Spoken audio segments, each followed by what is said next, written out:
స్వచ్ఛత అంటే నందిని. నందిని పాలు మరియు పెరుగు.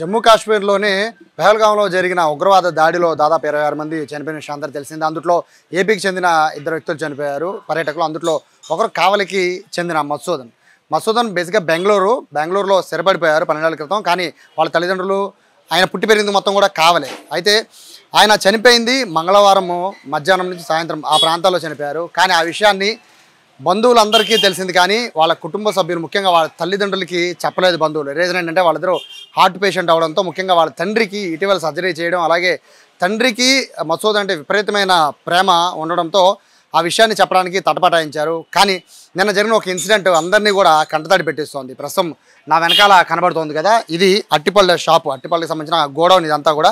ఇది మధుసూదన్ తండ్రి ఈ గోడౌన్ని నిర్వహిస్తూ ఉన్నారు. ఈ చుట్టుపక్కల ఉన్న 2-3 షాప్స్ అన్నీ కూడా మధుసూదన్ సంబంధించిన తండ్రి గారి షాప్సే ఇవన్నీ కూడా. అయితే ఘటన జరిగింది మంగళవారం సాయంత్రం సమయంలో. అయితే నిన్న బుధవారం నాడు ఆయనకి తన కొడుకు చనిపోయిన విషయం తెలియక ఇదే షాప్కి వచ్చారు.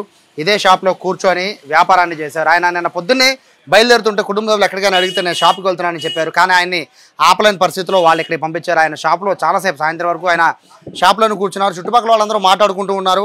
మధుసూదన్ అంటే చనిపోయిన 26 మందిలో నెల్లూరు చెందిన వాళ్ళు కూడా ఉన్నారంట. అంటే ఆయన మధుసూదన్ అంటే ఎవరో మధుసూదన్ అనుకున్నారు తప్ప తన కొడుకేని ఆయన గమనించలేకపోయారు. రీజన్ ఏంటి అంటే వాళ్ళు వెళ్లే ముందు మధుసూదన్ అంటే ఎవరైతే అట్టుపల్లి వ్యాపారం చేస్తున్నారో వాళ్ళకి అతని కొడుకు, కోడలు, పిల్లలు అందరూ, మనవాళ్ళు అందరూ కూడా చెప్పి ఇక్కడి నుంచి వెళ్ళారు. అంటే ఇదే కావాలి నుంచి వాళ్ళు బెంగళూరు వెళ్ళి, బెంగళూరు నుంచి వాళ్ళు జమ్మూ కాశ్మీర్ వెళ్ళిన పరిస్థితి. సో మసూదన్ అంటే ఎవరై ఉంటారు, చాలామంది మసూదన్ ఉంటారు. అందులో నా బిడ్డ ఎందుకు అయి ఉంటాడేమో అనుకున్నాడేమో, కానీ సాయంత్రం దాకా ఇక్కడే ఉన్నారు. మిగతా బంధువులు వచ్చి చెప్పి ఇక్కడి నుంచి లేదు బాబాయ్ మీరు ఇంటికి వెళ్ళండి, ఈ షాపు క్లోజ్ చేసేయండి అని చెప్పడంతో ఏం జరిగిందని ఆరాధిస్తే మధుసూదన్కి చిన్న చిన్న దెబ్బలు మాత్రమే తగిలాయి. అందులో ఉన్న మధుసూదన్ మన మధుసూదన్ కాదు, కానీ మన మధుసూదన్ కూడా అక్కడ ఉగ్రవాద దాడిలో జస్ట్ కాళ్ళకి వేళ్ళకి ఫ్రాక్చర్లు మాత్రమే హాస్పిటల్లో ఉన్నారు, మీరు ఇక్కడి నుంచి వెళ్ళిపోండి అంటే అప్పుడు ఆయన ఈ షాప్ క్లోజ్ చేశారు. అంటే కొడుకు మరణ వార్త, కొడుకు చనిపోయిన 2 రోజుల దాకా ఆయనకి అసలు చనిపోయిన విషయమే తెలియదు. ఆయన రెగ్యులర్గా వచ్చినట్టే షాప్కి వచ్చారు, షాప్ తీసుకుని వెళ్ళిపోయారు. అంటే పరిస్థితి చూడొచ్చు, చాలా బాధాకరమైన విషయం.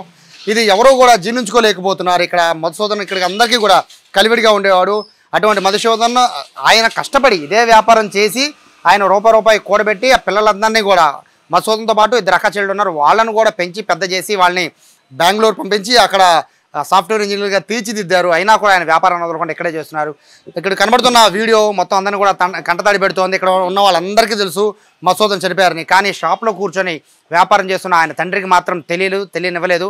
బట్ ఉదయం ఏదైతే మధుసూదన్ మృతదేహాన్ని తీసుకొస్తున్న సమయంలో ఆ రోజు అర్ధరాత్రి పూట మాత్రం విషయం చెప్పడం జరిగింది. అది కూడా బంధువులంతా కూడా చాలా అంటే చెప్పడానికి తటపాటాయిస్తున్న నేపథ్యంలో కూతుళ్ళు చెప్పడం జరిగింది. ఇలా గాయాల పాలయ్యాడు, గాయాలపై చనిపోయాడని చెప్పడం జరిగింది. నిన్న రాత్రి నుంచి ఆయన వేదన అయితే అరణ్య రోదనైనా చెప్పాలి. ఆయన ఏడుస్తుంటే మొత్తం అందరూ కూడా ఉన్న చుట్టుపక్కల వాళ్ళందరూ కూడా స్థానికులందరూ కూడా ఏడు చేస్తున్న పరిస్థితి కనబడుతుంది. ఓవరాల్గా తండ్రి కొడుకుల మధ్య ఎంత పెద్ద బాండింగ్ ఉంది అనేది మాటల్లో చెప్పలేని విషయం. తన కొడుకు చనిపోయినా కూడా చనిపోయిన విషయం తెలియక అతను వచ్చి వ్యాపారం చేసిన వీడియో మొత్తం అంతా సోషల్ మీడియాలో హల్చల్ అవుతుంది. ప్రస్తుతానికైతే మృతదేహానికి పోస్ట్ మార్టం నిర్వహించి నేరుగా చెన్నైకి తీసుకొచ్చారు. స్పెషల్ ఫ్లైట్లో చెన్నై నుంచి కావల్లోని ఉన్న మధుసూదన్ సొంత ఇంటికి, అంటే వ్యాపారం చేస్తున్న మధుసూదన్ నాన్నగారి ఇంటికి తీసుకొచ్చారు. సాయంత్రము బెరల్ గ్రౌండ్లో ఇక్కడ అంత్యక్రియలు జరుగుతాయి. అది కూడా అధికారిక లాంఛనాలతో చేస్తున్నారని చెప్తారు. మొత్తం మీద హృదయ విదారకంగా మొత్తం కావాలంతా మారిపోయింది. ముష్కరులు అనేది ఖచ్చితంగా కఠినంగా శిక్షించాలని అయితే మొత్తం ఇక్కడ ఉన్న వాళ్ళందరూ కూడా డిమాండ్ చేసిన పరిస్థితి కనబడుతుంది. కెమెరా పర్సన్ కృష్ణతో సాయి, సుమన్ టీవీ, కావల్ నుంచి.